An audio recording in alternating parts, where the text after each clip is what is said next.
Carol Hamilton sat at her desk in her Midtown Manhattan office, staring at the stack of project proposals piled before her. For 10 years, she had worked as a creative director at Redline Advertising. Her advertising campaigns were consistently innovative and highly regarded within the industry. "Carol, you were absolutely wonderful in today's proposal meeting," her colleague Jennifer said, approaching her desk. "Thank you. But I'm calling it a day now. I need to go see Noah's school play," Carol replied with a smile as she stood up and packed documents into her bag. Her mind was already filled with thoughts of her 13-year-old son Noah, who would be playing the lead role in his school play for the first time tonight. The subway ride from Brooklyn to her suburban home in Queens took about 40 minutes. As Carol watched the scenery pass by outside the window, she reflected on the past 5 years. Her divorce from Greg had not been easy. He had suddenly announced that I needed time to find himself when Noah was just 8 years old. After the divorce was finalized, Greg moved to Chicago. Monthly phone calls and twice-yearly visits, that was the extent of Noah's relationship with his father. Upon arriving at her apartment, Carol was greeted by Mrs. Rodriguez, the babysitter. "How was everything today?" Carol asked as she put down her keys. "Fine, Noah's been reviewing his script all afternoon. He seems a bit nervous," Mrs. Rodriguez replied. Carol thanked Mrs. Rodriguez and headed to her son's room. She knocked on the door and heard Uth come in from inside. Noah was standing in front of the mirror, adjusting the tie of his school uniform. He was already approaching his father's height. He had inherited his black hair and blue eyes from his father, but his expressions and gestures were just like Carol's. "How do I look?" Noah asked with a slightly nervous expression. "Very handsome," Carol said, placing her hand on her son's shoulder. "Today is a special day. I'm so proud of you." Noah's cheeks flushed slightly. Lately, he had become embarrassed by his mother's displays of affection. "Mom, did you hear from Dad today?" The question came abruptly. Carol hesitated momentarily, then shook her head. "No." "Why?" "Nothing," Noah said, looking away from the mirror. "He told me he's back in New York." Carol was unsettled by this news but tried not to show it. She had heard from a mutual friend 2 weeks ago that Greg had returned to New York, but he hadn't contacted her directly. "I see. When did you hear that?" "Last week, when we talked on the phone. Dad said he wants to come see my play too." Carol was at a loss for words. She had mixed feelings about Greg suddenly returning to his son's life. It might be good for Noah. But why was the father who had been distant for years suddenly taking an interest? "It's time, Noah. Let's go," Carol changed the subject. The school auditorium was buzzing with parents. Carol secured seats in the front row and looked through the program. The play was a modern version of Shakespeare's A Midsummer Night's Dream. She heard the doors at the back of the auditorium open. Turning around, Carol saw Greg walking in. He made his way toward the front, navigating through the crowd with some hesitation. "Carol," he smiled awkwardly. "May I sit down?" Carol silently pointed to the seat next to her. Greg, whom she hadn't seen up close for 5 years, appeared to have aged slightly. However, the charm that had attracted Noah to him remained intact. "Sorry for showing up suddenly," Greg said quietly. "But it's been a while since I've seen Noah." "He's looking forward to seeing you," Carol replied stiffly. On the way home that night, Noah was excited about seeing his father after so long. Greg had treated them to dinner after the play and asked Noah about his weekend plans. "Let's meet often from now on." "I've missed you," Greg promised Noah. Back at the apartment, Noah immediately retreated to his room. Carol noticed that he seemed different somehow. While it could be teenage rebellion, she sensed it was something more. That weekend, Greg took Noah to the movies. When Noah returned home, he was oddly quiet and seemed lost in thought. "How was it? Did you have fun?" Carol asked, but Noah gave a vague reply. "Yes, I guess. Dad's changed. But it's nothing." After that, Noah began checking his phone frequently, apparently exchanging messages with someone. Carol was curious but didn't have time to investigate further as a major project deadline was approaching. One evening, while Carol was working late at the office, her colleague Marcus stopped by her desk. "Congratulations, Carol," he said. "For what?" she asked, confused. "I heard Greg's getting remarried." He seemed happy. "I ran into him at a downtown bar last week." Carol was momentarily speechless. Greg was getting remarried? He hadn't mentioned anything. And for the first time, Carol heard the name of Greg's new girlfriend. "It's a woman named Vanessa, right?" Marcus continued. "I think that was her name. He said she's successful in real estate." The pieces of Noah's puzzling recent behavior began falling into place in Carol's mind. She quietly shut down her computer. "I'm going home. I need to see Noah." Carol was cradling a coffee cup in both hands, gazing out the living room window at the fallen leaves dancing in the yard. Noah had already left for school after barely touching his breakfast. She picked up her phone, took a deep breath, and tapped Greg's number. After 3 rings, Greg's voice came through. "Carol? What is it? Is Noah okay?" "Yes, he's fine," Carol replied calmly. "Don't you have something you should be telling me?" Silence fell on the other end of the line. "I heard from Marcus." "Is it true you're getting remarried?" Carol asked directly. Greg let out a small sigh. "Yes, it's true. I was planning to tell you. I was just waiting for the right timing." "Timing?" Carol's voice held a hint of irritation. "Our son apparently already knows. Now I understand why he's been so restless lately." "I'm sorry," Greg apologized. "I was planning to tell Noah gradually. Vanessa and I met a year ago. She's a wonderful woman. A successful real estate agent. And..." Carol prompted. "She wants to meet Noah. I'd like to introduce them formally. How about dinner on Saturday? Could you bring Noah?" Carol gripped the window frame tightly. Having dinner with her ex-husband's new girlfriend seemed like her worst nightmare. But she understood she needed to remain calm for Noah's sake. "All right." For Noah's sake, she answered quietly. Saturday afternoon, Carol and Noah climbed into a taxi. She wore a specially purchased navy blue dress and had her hair nicely styled. Next to her, Noah anxiously stared out the window. "Are you looking forward to it?" Carol asked, trying to ease her son's tension. "Yes, I guess," Noah's voice was small. "Is something worrying you?" Noah glanced at his mother, then quickly looked away. "Dad really seems to like Vanessa." Carol sensed something troubling, but didn't press further. "That's good, isn't it?" When they arrived at the luxury apartment building on the Upper East Side, a doorman greeted them and escorted them to the elevator. Greg's apartment was on the 25th floor.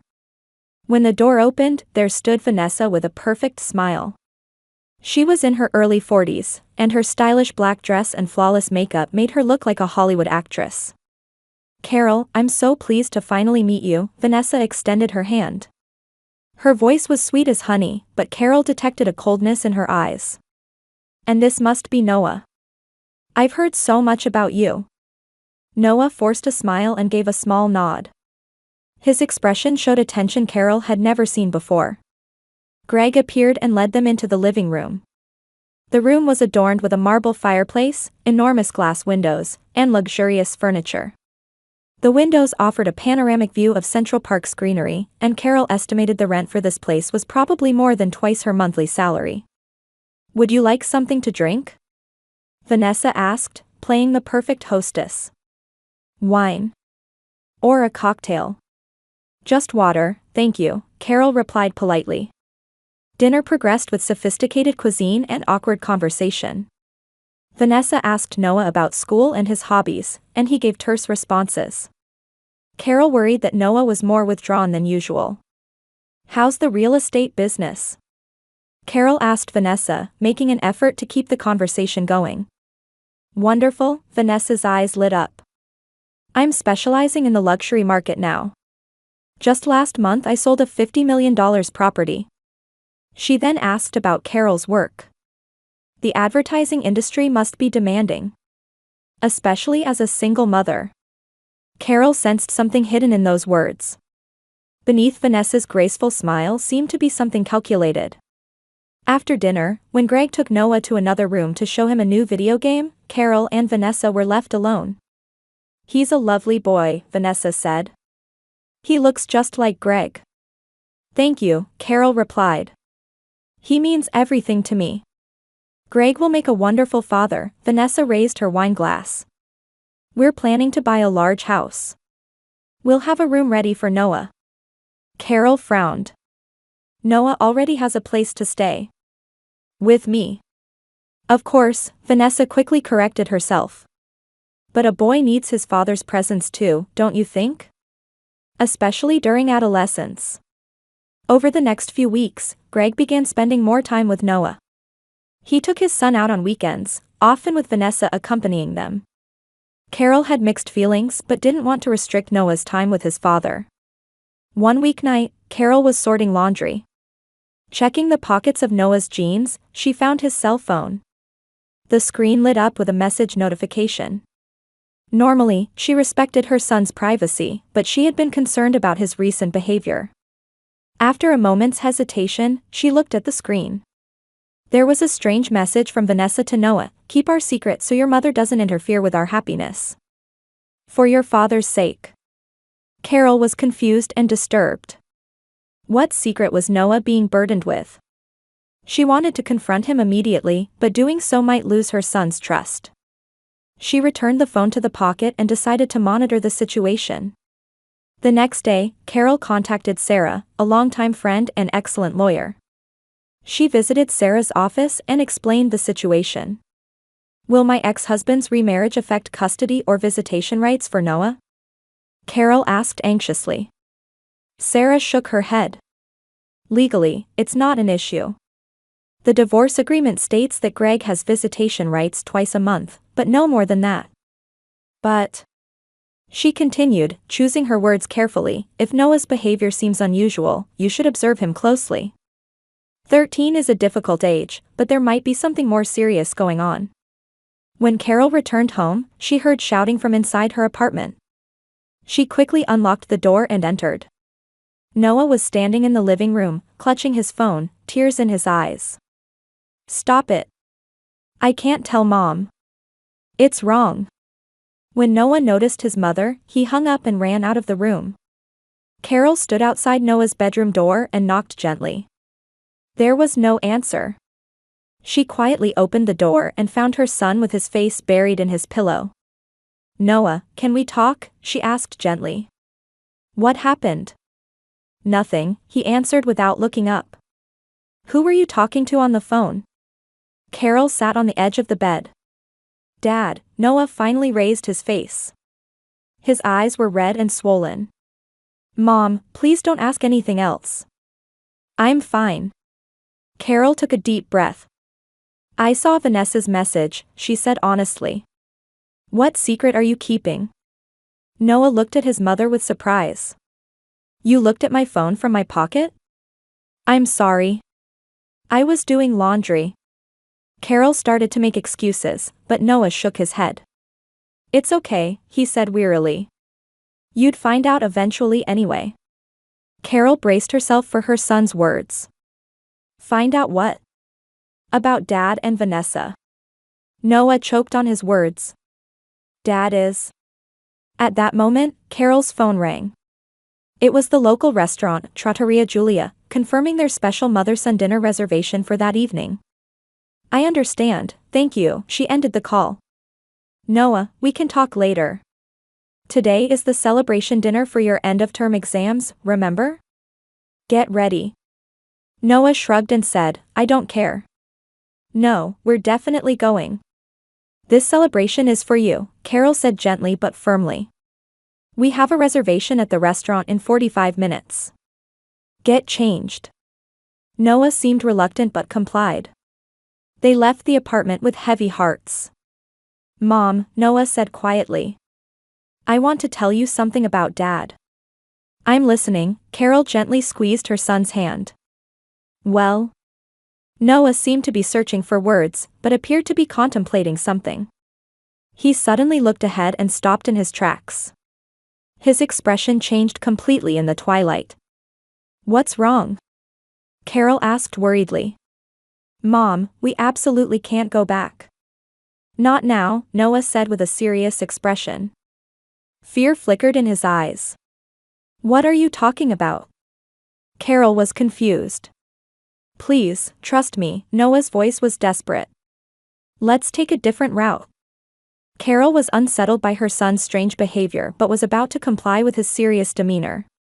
However, she soon saw a crowd gathering in the direction of their apartment. Growing anxious, Carol moved forward. Noah resisted, but she headed toward the entrance of their apartment building. There, a black and white police car was parked. Red and blue lights flashed silently, and neighbors had gathered around. A police officer noticed Carol and walked toward her. Noah was gripping his mother's hand tightly. "Are you the owner of this residence?" the officer asked calmly but officially. Carol answered, feeling her throat go dry, "Yes, I am." The officer hesitated momentarily, then slightly lifted his hat. "Actually," he began. "Actually, your apartment has been vandalized by someone," the officer explained quietly. "From the security camera footage, it appears a woman broke in a fit of rage." Carol asked Noah with a trembling hand on his shoulder, "Did you know?" Noah nodded, tears spilling from his eyes. "Vanessa checked Dad's phone and found messages between you two." She was really angry. "Messages between me and Greg?" Carol was confused. "I've barely been in touch with him lately. Just confirming reservations." "Would you like to come in and check?" The officer escorted them to the apartment. Opening the front door, Carol gasped. The living room had literally become a battlefield. Furniture was overturned, photo frames smashed, and her precious books had pages torn out. Most shocking was the large red spray-painted message on the wall, "Don't protect a cheater." "What?" Carol was at a loss for words. Another officer approached, taking notes. "The suspect is a woman named Vanessa Clark, who has already been detained. She claims to be engaged to your ex-husband.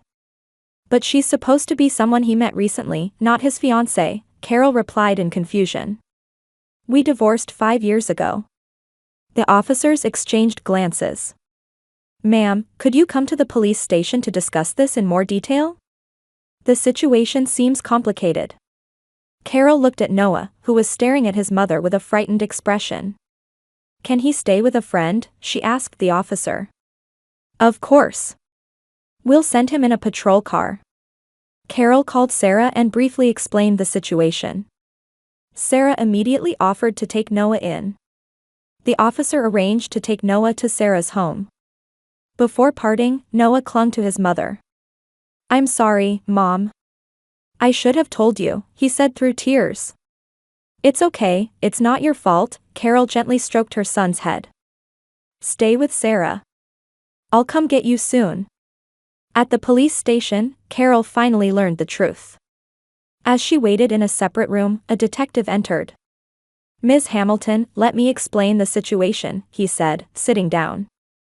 "Your ex-husband, Greg Hamilton, has actually been in a relationship with Vanessa Clark for 2 years. 2 years. Carol was surprised. He was supposed to be in Chicago. It seems he was traveling between Chicago and New York, the detective continued. And the problem is that he lied to Ms. Clark, telling her that he was not yet divorced from you. Carol was speechless. But we divorced 5 years ago. That's correct. However, he kept telling Ms. Clark that the paperwork wasn't quite finalized yet. In effect, he was leading a double life. Carol held her head in her hands. Did no one know? Your son apparently discovered evidence last month that Greg Hamilton was also involved with other women. Photos and messages on his father's laptop. Other women? Carol asked in disbelief. It seems he was involved with multiple women. Your son knew the full extent of his father's lies. But he was probably sworn to secrecy, the detective gave her a sympathetic look. Today, Clark checked Hamilton's smartphone and discovered he was also in contact with you. She misinterpreted this as cheating and became enraged, heading to your apartment. But that was just confirming a reservation. I only thought of him as my ex-husband. Carol said in a daze. Ms. Clark is currently being held on charges of property damage. Do you intend to press charges against her? Carol heaved a deep sigh. I can't think about that right now. I want to go to my son. Before leaving the police station, Carol had an opportunity to meet Vanessa, who was in custody. Her makeup was smeared, and her eyes were red and swollen from crying. The two women exchanged a brief conversation in the presence of an officer. I thought you were the other woman, Vanessa said with a trembling voice. Greg told me that your divorce was almost finalized. For 2 years. Carol replied quietly, we divorced 5 years ago. It seems he was deceiving both of us, and other women too. Carol and Noah left Sarah's apartment and walked through the quiet evening streets. They planned to take a taxi to their hotel, but both wanted to walk for a while first. To clear their heads. Noah, I'm sorry, Carol said quietly. I should have noticed something was wrong sooner. It's not your fault, Mom, Noah answered tearfully. Dad told me to keep it secret. He was lying to Vanessa and other women too, and I didn't know what to do. Carol stopped and hugged her son tightly. The cold night wind blew around them. It's not your fault. This is an adult problem, she comforted him. I'm truly sorry you had to carry such a burden. I found it on Dad's laptop, Noah continued in a small voice. Photos, messages. Dad was seeing at least 3 other women. He seemed to be telling all of them he was in the process of separating from his wife. Carol sighed. I never knew Greg was that kind of person. I threatened to tell you, Mom. But Dad said it wouldn't do you any good either, Noah's voice trembled. Vanessa only found out today. She looked at Dad's phone. They arrived at the hotel and settled into a simple but clean room. Noah immediately took a shower and collapsed into bed, exhausted. Carol watched him fall asleep before quietly weeping in the bathroom. The next morning, Carol's phone rang. It was Greg. She hesitated but decided to answer. Carol, listen, Greg's voice was tense.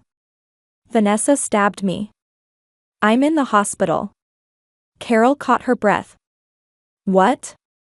She was waiting for me when I got home, with a kitchen knife, Greg said. It's just a minor injury, so I'm okay, but the police are here. I want to talk to Noah. Carol tried to maintain her composure. Noah is resting now. He's traumatized by last night's events. I'll come to the hospital. She called Sarah and asked if she could continue looking after Noah. Sarah readily agreed and soon came to pick him up at the hotel. Please keep Noah calm until I return, Carol asked Sarah. He's been hurt enough. When she arrived at the city hospital, police officers were walking up and down the hallway. When Carol gave her name at the reception, a detective approached her. Ms. Hamilton, I need to speak with you, he led her aside. Your ex-husband's injuries were minor, but he's currently under police supervision. Has he been arrested? Carol asked in surprise. Yes, the detective replied with a stern expression. Your ex-husband was involved with multiple women, promising marriage to all of them. More seriously, he's suspected of defrauding them of their assets. Carol was speechless. From Ms. Clark's statement last night and phone records, we've contacted Hamilton's other women, the detective continued. For the past 5 years, he's been swindling money from at least 3 women under the pretext of for our future family. I can't believe it. Carol couldn't hide her shock. Furthermore, he has a gambling addiction and considerable debt. Most of the money he obtained from these women disappeared into that. Carol requested to be taken to Greg's hospital room. He was lying in bed with a bandage on his arm. A police officer stood in the room. Carol, Greg said in a tired voice. Thanks for coming. Where's Noah? I don't intend to let him see you, Carol replied calmly. He's confused enough. Listen, I can explain everything, Greg tried to start making excuses. No explanation is necessary, Carol cut him off. You used our son and deceived many women, including us. For your addiction. Greg turned his face away. I'm sick. I have a gambling addiction. I need help. That doesn't justify your excuses, Carol said quietly but firmly. Noah doesn't want to see you anymore. I respect that. A few days later, Carol began investigating Greg's fraudulent activities with her lawyer. His phone and bank records revealed how methodically he had deceived women and extracted money from them. Carol agonized over how to explain her father's criminal behavior to Noah. She sought advice from a psychological counselor and finally decided to speak honestly to him in age-appropriate terms. Dad is sick, Carol gently explained to Noah. He has an illness called gambling addiction. He needed money and began deceiving people. That's never right, and I can't forgive him for involving you, but he's facing the consequences of his actions now. Noah listened silently. What will happen to us? He finally asked. We'll get through this together, Carol promised. No matter what happens, I'm on your side. A month later, the trial began. Greg was charged with fraud, and multiple women, including Carol and Vanessa, took the stand. Carol was determined to tell the truth for Noah's sake as well. The defendant not only betrayed my trust but also psychologically harmed my 13-year-old son, she testified in court. He forced my son to keep secrets, causing him to suffer being torn between loyalty to his father and the truth. In the courthouse hallway, Vanessa approached Carol. Her eyes were tired, but showed more resignation than anger. I want to apologize for what happened to your apartment, Vanessa said quietly. I was so confused at the time. You're a victim too, Carol looked at her with sympathy. We were both deceived by the same man. We're both victims, Vanessa smiled weakly. The trial lasted 3 weeks, and Greg was ultimately found guilty of fraud and financial exploitation. The judge sentenced him to 4 years in prison and ordered restitution to the victims. Noah, Carol placed her hand on her son's shoulder as they left the courthouse. It's over now. Time for a new beginning. Noah nodded and took his mother's hand. 6 months later, Carol was drinking coffee in the kitchen of her new apartment, admiring the park view through the window. She could see children running among the lush trees. She took a deep breath, savoring this peaceful moment. After Greg's trial, she had been promoted to head of the creative department. The increased income allowed them to move to a better apartment. Noah was gradually recovering too. Weekly psychological counseling was helping his healing process, and at his new school, he had joined the drama club and made friends. Mom, can I go to the movies with my friends today? Noah poked his head out from the living room. His expression was brighter than before, and strength had returned to his eyes. Of course, Carol answered with a smile. After Noah left, Carol's phone rang. It was an unfamiliar number. Hello? Carol? It's Vanessa. Carol was surprised. She hadn't been in contact with Vanessa since Greg's trial. I'd like to talk to you, Vanessa's voice was calmer than before. Do you have time? They met at a nearby cafe. Vanessa had cut her hair short and adopted a simpler style.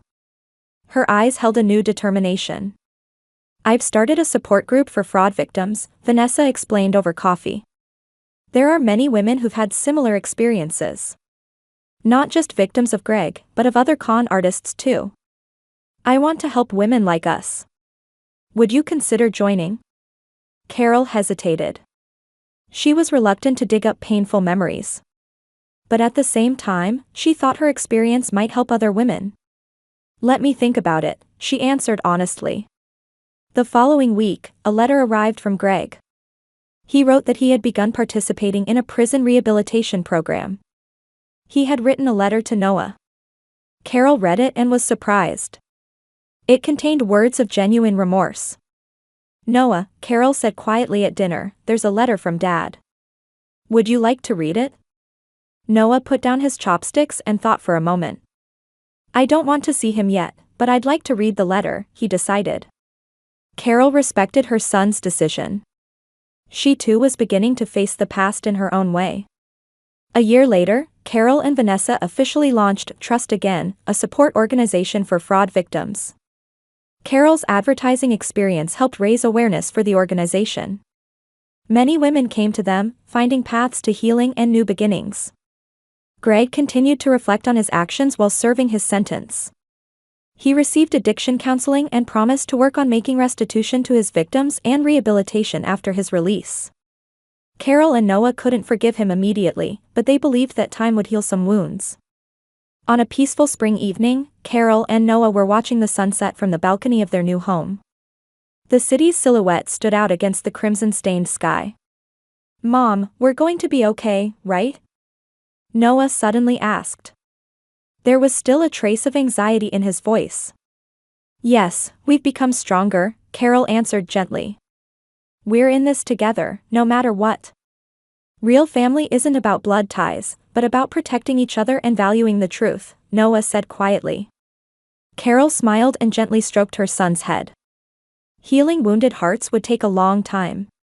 But a new life full of hope stretched out before them.